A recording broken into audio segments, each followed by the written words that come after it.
Hello. Hello and welcome.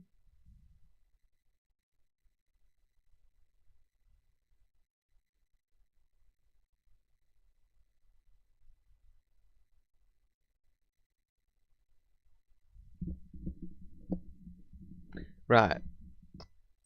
So,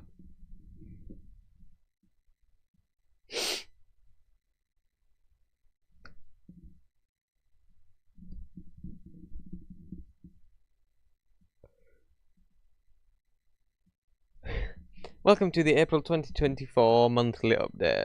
Been a very good month actually. Done some stuff, watched quite a lot of stuff, and listened to a whole bunch of stuff. So,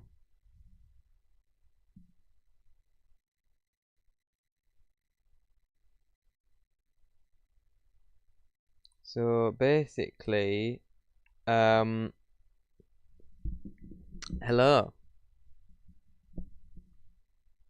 professional YouTuber. Sorry, I've got other things on my mind. Starting out with the things I've done this month. I've done a video which is the first part in a series called Songs Inspired by Other Songs, where I basically, like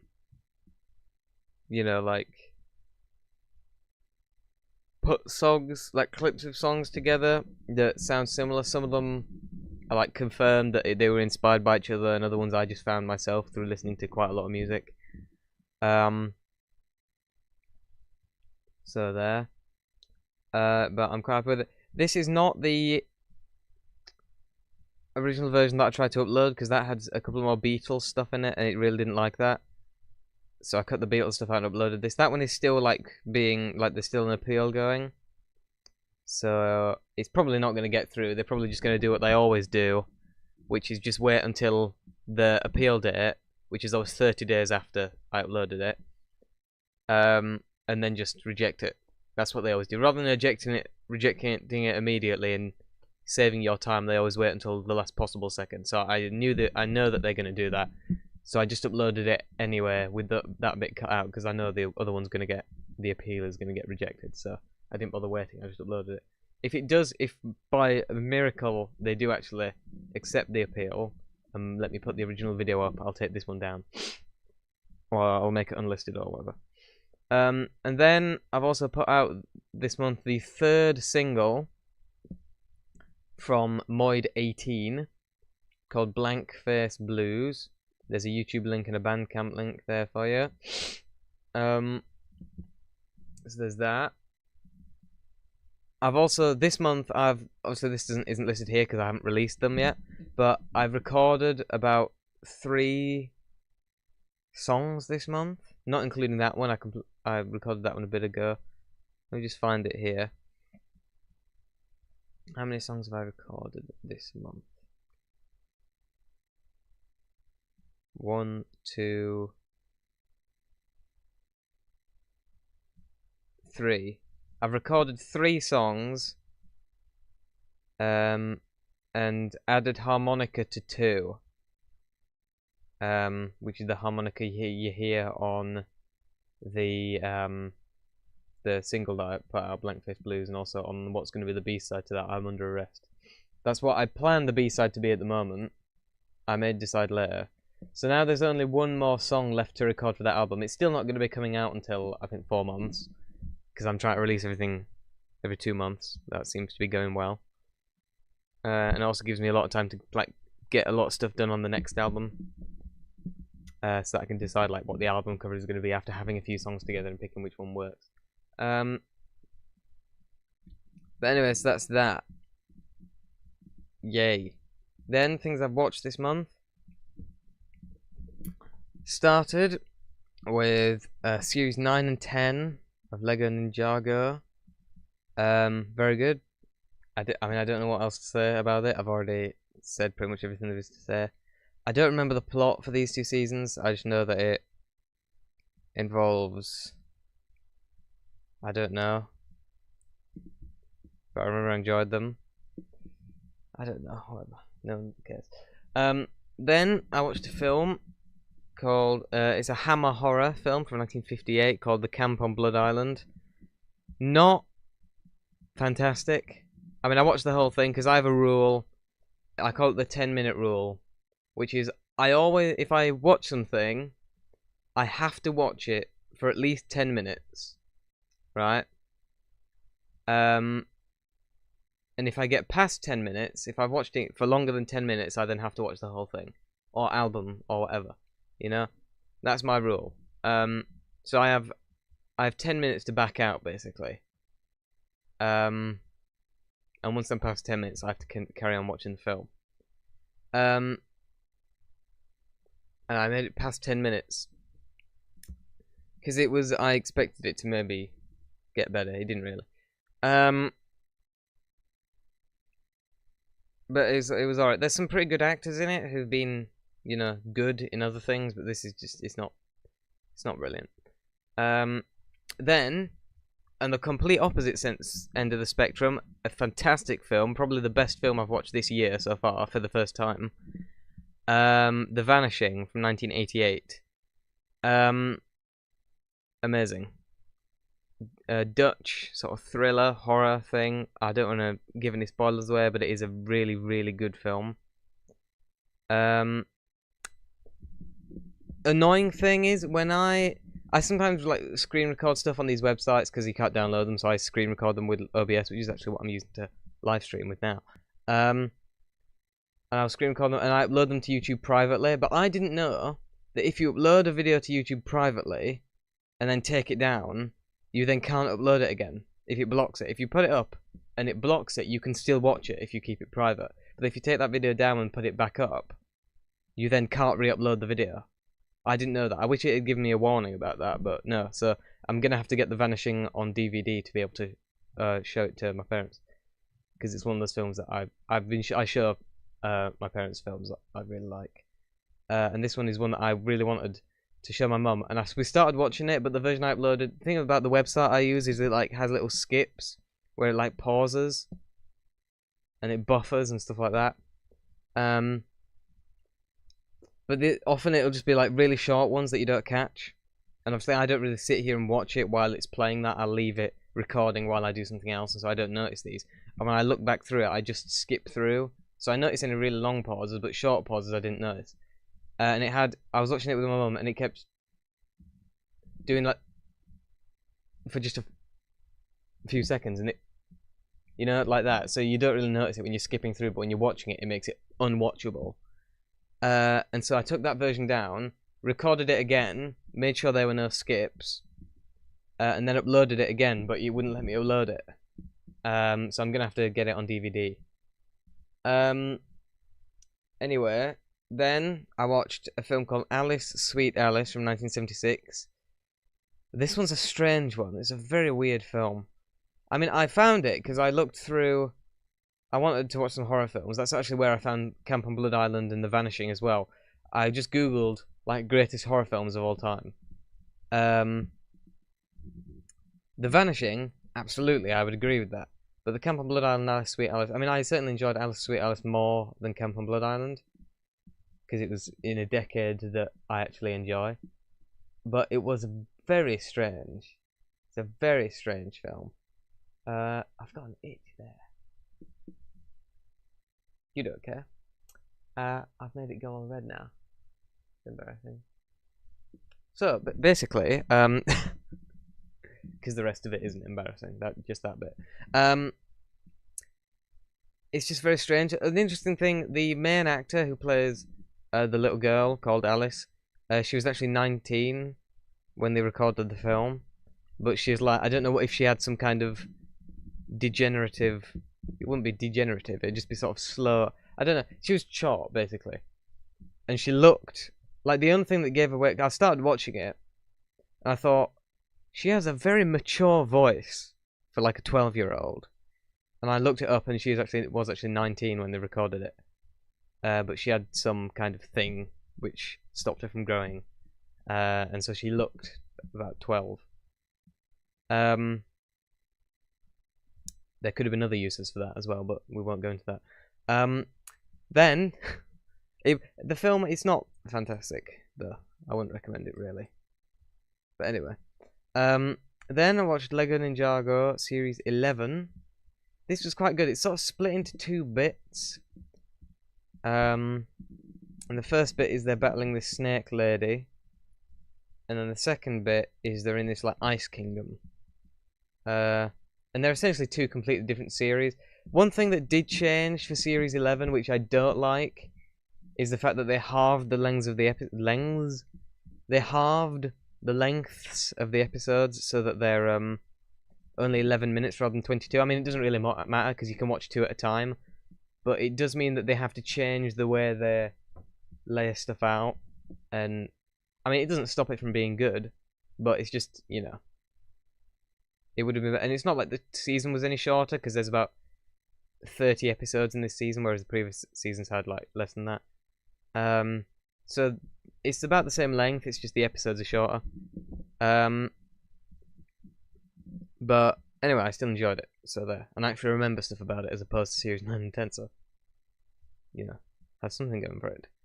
I think it was Series 10 as well, which was the one that is done like 4 episodes long. So that was interesting. It's kind of like a mini series that just follows up the previous one. But anyway, then I watched The Little Polar Bear Series 1 with this guy, Lars the Polar Bear. Now this, let me, oh God, now I've done this, I have to put him back there. Put that back around. This is part of my childhood because whenever I used to go to my grandma's house, she would have this VHS, which is The Little Polar Bear Series 1 from... Well, this VHS is from 2004. The actual series was televised in 1994. And I think it was actually animated and released originally, I think it was German in 1992. But you can't... It's not really well archived. The whole of Series 1, which is what this VHS is up on YouTube. So I watched the whole thing. All 13 episodes of it, the first series.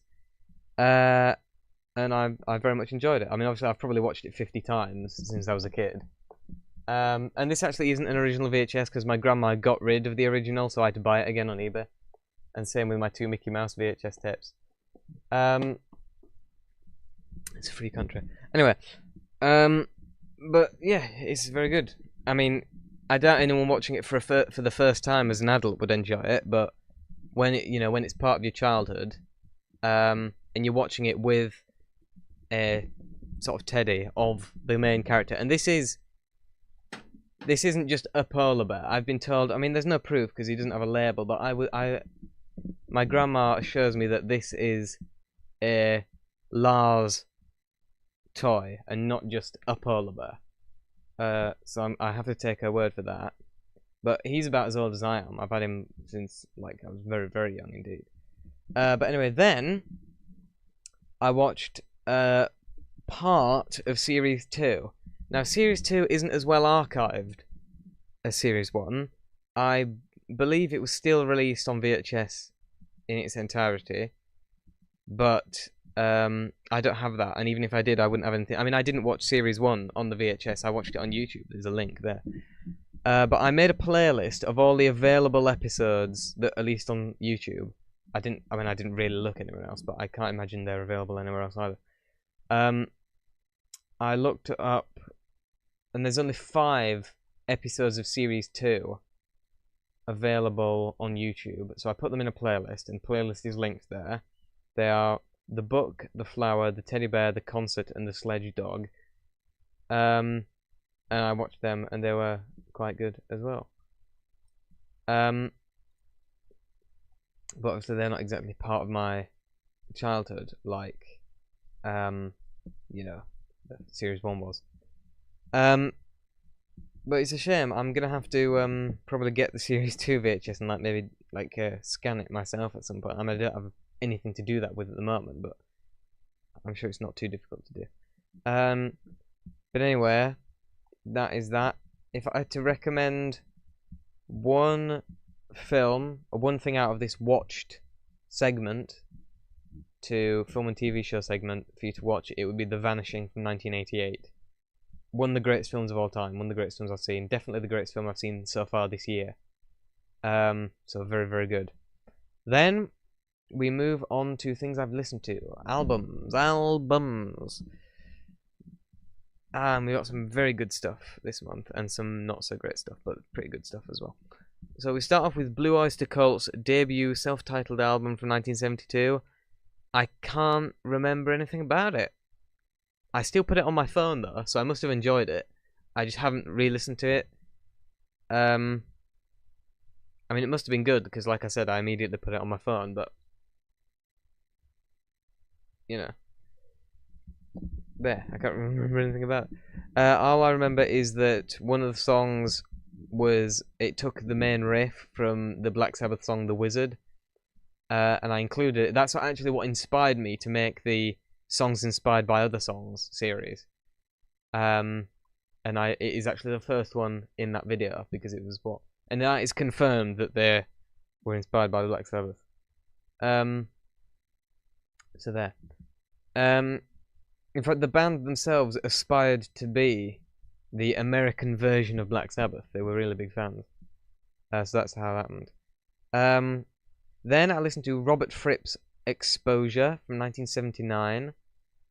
Now, strangely enough, the thing, because I already knew Robert Fripp because he's worked with Brian Eno on a load of stuff. But the funny thing is, the thing that reminded me that he existed was when I was recommended a video that he uploaded on the 1st of April, April Fool's Day, because people don't know that. He uploaded a video to his YouTube channel, or a video was uploaded to the official Robert Fripp YouTube channel on April Fool's Day, where he's posing naked with a guitar, and it's a pretend like advertisement for an OnlyFans page, which obviously doesn't really exist. But it was just very funny. It should still be up. I mean, I haven't really checked. I'm joking, of course. I revisit the video every day for personal reasons. But anyway, it should still be up. And basically, I just thought it was funny, and it reminded me that Robert Fripp existed. And so I basically checked out this album, and it's a really good album. Now, he doesn't really sing on it, because he can't really do that. By his own admission, and by the few clips available of him trying to sing, I mean, he's doing it like jokingly. I don't know if it. I'm sure if he really gave it a go, he could come up with something slightly more superior than the stuff that's featured in these clips. But anyway, so you don't hear him singing. You do hear a bit of his voice on the album, and you also hear a bit of Brian Eno's voice on the album. But the only people who sing are Daryl Hall from Hall & Oates, because Robert Fripp had just produced an album by him. Peter Gabriel, and a couple of people who I don't know, but are still very good. And it's a really good album. I don't really know what else to say. Like, it's probably one of the most diverse albums I've ever heard. Like, that normally goes to the White Album, and it might still go to the White Album. I don't know, but Exposure, it has like, you know, punk rock on it, and it has ambient music on it as well, and not even like with each other kind of intermingled, like an ambient song that's just ambient, and then a punk song, or punkish, you know, post-punk, new wave kind of stuff. But it's a really good album. So there. Then another Robert Fripp album. This one, God Save the Queen / Under Heavy Manners from 1980. This one, a complete opposite turn from Exposure. Exposure was lots of very short songs. I think the longest song in it was maybe 4 minutes. Well, I can check, because I literally have the playlist here. What a lazy git. The longest song on the album is 4 minutes and 46 seconds. And there's 17 songs, or 17 tracks, on the album. Now, on the opposite end, his follow-up album, God Save the Queen / Under Heavy Manners, has only 5 tracks, and it's 49 minutes long. The shortest one is, I think, 7 minutes. And the longest one, 10. Oh, no, not 10. 13. So, that's that. But this one is more interesting, because this one is kind of 2 albums in one, hence the title, God Save the Queen / And the Heavy Manners. Because side 1, God Save the Queen, is just a Frippertronics album, which is him doing his, like, tape loop stuff. And then side 2, On the Heavy Manners, or side, well, it's actually called side 1 and side A, because they're both, like, you know, their own thing. So side A, which is the second side of the album, On the Heavy Manners, is what he called Discotronics, which is him doing his Frippertronics tape loops with then someone doing like a steady disco drum beat and a bass line, which I prefer actually. And the first track of that has David Byrne from Talking Heads on the vocals. So it was very good. Again. So there. Then Brian Eno and John Cale, Wrong Way Up from 1990. I didn't really enjoy the album that much.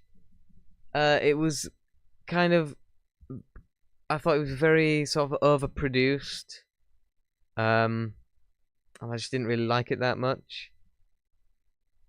It was alright, but for someone who was, I mean, Brian Eno, for me, Here Come the Warm Jets is the best album of the 1970s. So, from the guy who made that, and from the guy, or one of the guys who was in the Velvet Underground on their first 2 albums, which are their best 2 albums, I was really expecting a lot more. So it wasn't that great, really. But it was alright. Then, after that, the sort of commercial overproducedness of that, I wanted a refresher, like a palate cleanser. And a good palate cleanser is to listen to an album by The Residents, who are always immensely experimental and always trigger stuff in my mind and get me creative. This is one thing that I notice about me. The only stuff that really gets me creative, there are 3 things. It's listening to really experimental music, really good, like, pop rock music from the 70s, and really, really crap modern music. Nothing in between. Just okay, like 70s music, and, you know, the best modern music, which is, you know, very difficult to find, but there's occasional stuff that's okay. It doesn't really do it. It needs to be either dreadful, fantastic, or really experimental, and those are the 3 things that get me going. And The Residents is definitely extremely experimental. I can't remember anything about it. This album is called Not Available. It's released in 1978. The only thing I know about it, it was recorded 4 years earlier, and they didn't intend to release it until they'd completely forgotten that they'd made it. But because their next album was being delayed, I don't know why it was being delayed, but it was being delayed by something. They released this one to basically fill the gap. So there. But it was alright. I enjoyed it more than the Wrong Way Up. So there. Then I listened to White Noise and Electric Storm from 1969. I only listened to this album. I mean, it is a very good album, but I only listened to it because it has Dealey Derbyshire was part of the band for this one, who obviously did Doctor Who stuff in the 60s and 70s and did the original theme tune. But it was very good. I realise I haven't been doing a best track from each album. Bum. So I'll start again. I won't really start again. I'll save it for the end. So that's White Noise, Electric Storm, 1969. Very experimental towards the end on the last 2 tracks, but most of it is fairly normal 60s pop, just with electronic flourishes, like little bleepy bloopy bits. I mean, you can immediately tell which bits are Delia Derbyshire because they just those sort of stuff that she was a big fan of. Then I listened to the third album by the Bee Gees, which is, of course, called Bee Gees First, because that's what you always call your third album. You call it first. From 1967. I can't remember much about this one either. I just know it pales in comparison to the follow-ups. But I know that there were a couple of songs on it that I liked, but I'll get to that later. I know that one song on this... Which one was it? I'll know it the second day. My eyes. I think it's In My Own Time. I think it's In My Own Time that... Well, I can just click on it, can't I?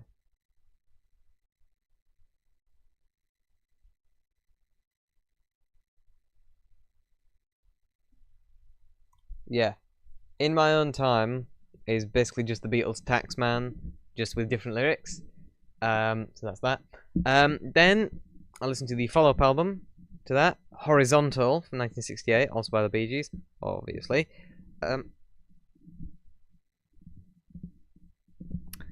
Much better, a much better improvement on the first one, which is their third, but you know what I mean. I just like this one a lot more. They went quite a bit heavy. Apparently, I mean, obviously I've only heard two, but apparently it's the heaviest Bee Gees album, and some of it is quite heavy. Yeah, so I like it a lot. It's not, I mean, it's not Helter Skelter, but it's close. It's not close, but heavy for the beat. For the people you think of doing very light pop disco, it's quite heavy. And then the final album I've listened to this month, I just listened to it for the first time 3 days ago, and both the day before yesterday and yesterday I listened to it again because it's that good. The first album by Gilbert O'Sullivan, called Himself, from 1971. This is a great album. Probably the best album I've listened to this month. I mean, I'll re-listen to Exposure. I don't know, it might be tied for Exposure. I don't know. It depends what you're into. But basically, Gilbert O'Sullivan, I heard the occasional song by him. Obviously, his most famous is Alone Again, brackets naturally, close brackets, which is a very good song, but the stuff on this is better, in my opinion. And also a song from the album after the album that's on, which is his third album. A song of his third album, called Oh Why, Oh Why, Oh Why, I've been listening to quite a lot as well, so I thought, let's get into his stuff. Might as well start with his first album, which is Himself, from 1971. A great album. So, I'll go through these and tell you the best song from every album. So the best song from Blue Oyster Cult's debut album is Cities on Flame with Rock and Roll, which is basically because they took the Black Sabbath song and used it as that, so that's why that's the best. The best song on Exposure by Robert Fripp is either You Burn Me Up, I'm a Cigarette, which has vocals by Daryl Hall, or the self-titled track Exposure, which has titles by, I think her name is Terry Roche, or Roche, or something like that. But I think out of those two, it depends which one you're in the mood for. I mean, Exposure is heavier, but I think I'm gonna go with You Burn Me Up, I'm a Cigarette as the best song on that album,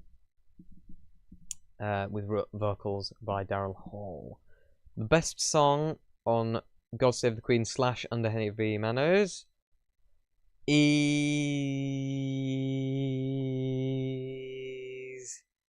the semi-title track, Under Heavy Manners, which is the one that has vocals by whatever his name is, David Byrne. So there's that. The best song on Wrong Way Up, I can't remember liking any of them really. I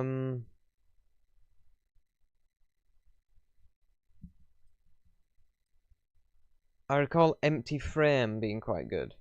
I see the title and it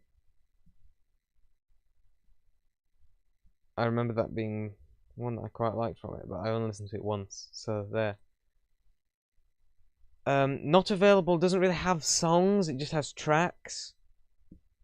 And there's only 5 of them, so it's the kind of thing that if you're gonna listen to anything, you should listen to one. But I recall... No, I didn't add that one. Which one did I add? Making of a Soul? Making of a Soul. Apparently that's one that I quite... And Never Known Questions, I think. Yeah. So Making of a Soul, Never Known Questions, something like that. It's the kind of album that you really just need to listen to if you're going to listen to any of it. Because it doesn't really have songs, it's more pieces, you know what I mean? The best song from White Noise and Electric Storm. I don't even have to look at the list to know, because I know it's Firebird. So, Firebird is the best song from that album. The best song from Bee Gees First is the one I said before that was Taxman. Come on.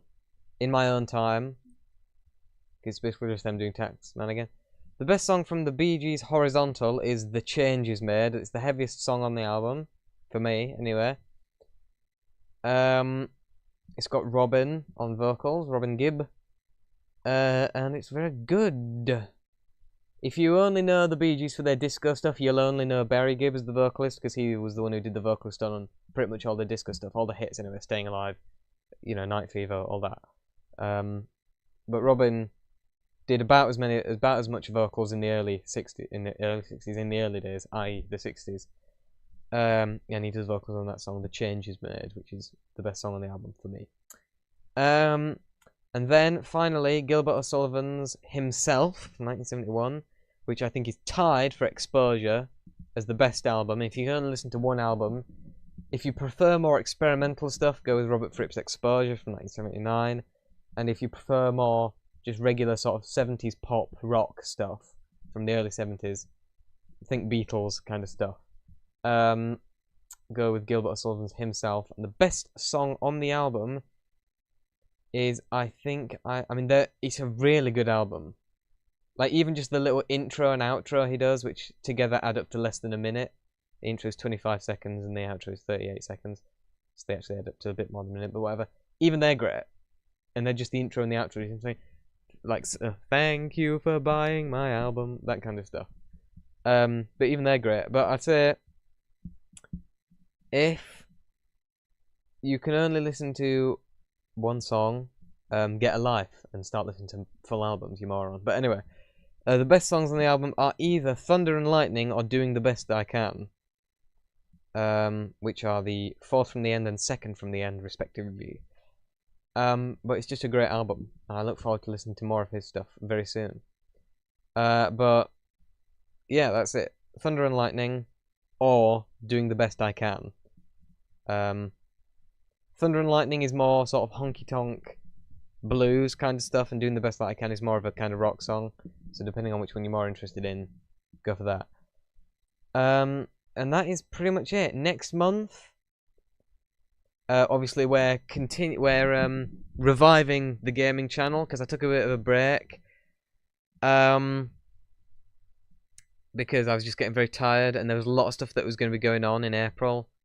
And I wanted to take some time off, you know, to enjoy it. I also thought we were going to be getting good weather, which was part of the reason I took the break. We ended up not getting any good weather, really, that month.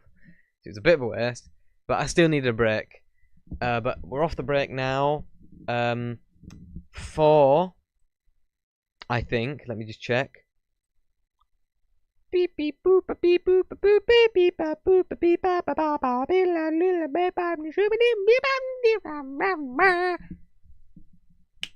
Come on. Yes, no. Three of the videos that are going to be going up next month are already uploaded. They're just scheduled to be uploaded on the 1st, 3rd, and 6th, respectively. And I'll get to recording all these other ones that need to go up throughout the month. So yeah, keep your eyes on the gaming channel, Natty Boy. There is a link in the description. There should be. Yes, it's the first link in the other stuff section. It says gaming channel, and there's a link there. So if you want to see me playing all different kinds of games, at the moment we're playing Half-Life and Outlast, although I'm actually going to take a break from Outlast. It's Outlast 2. We're going to take a bit of a break for it after the upload, which is coming up on the 3rd of May. Yeah. And you'll see why when you watch the video, because it's a bit. I got a bit annoyed, so I'm going to. I'm not giving up on the game. I'm just taking a break. I'm going to replace it with Minecraft for a little bit because Minecraft is a much less stressful game. So I'm going to do a bit of Minecraft. I'm going to do Amplified Hardcore, which is something I did a bit live on the channel a couple of years ago, but it didn't really work out. But I'm going to give it another go, recording videos rather than doing it live and recording myself playing it. It'll be my I'm speaking too fast for my lungs. It'll be my first time recording myself playing Minecraft for 5 years.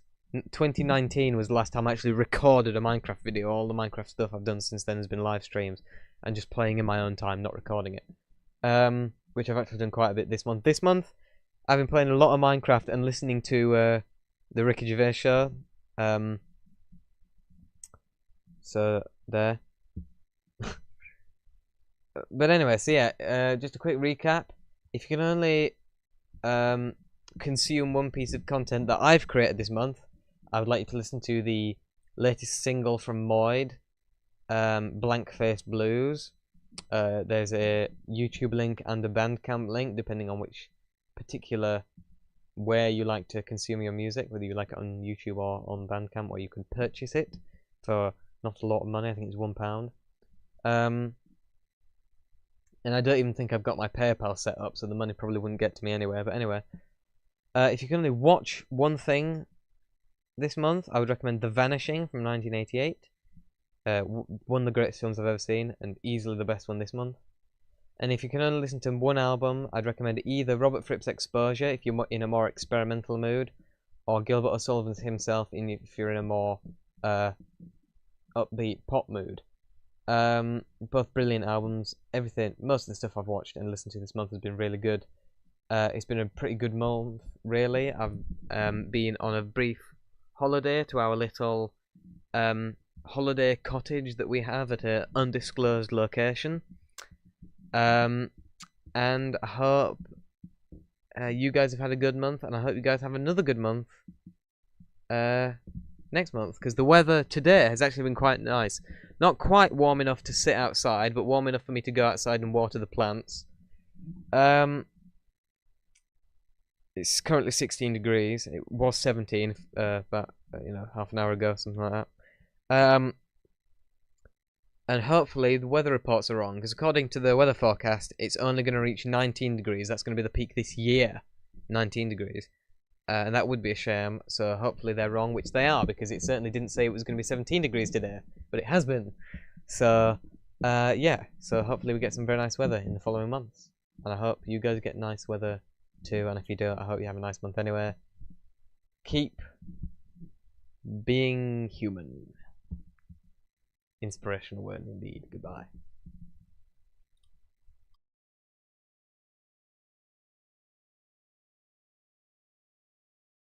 Ladies and gentlemen, allow me to present myself to you on this my first LP debut.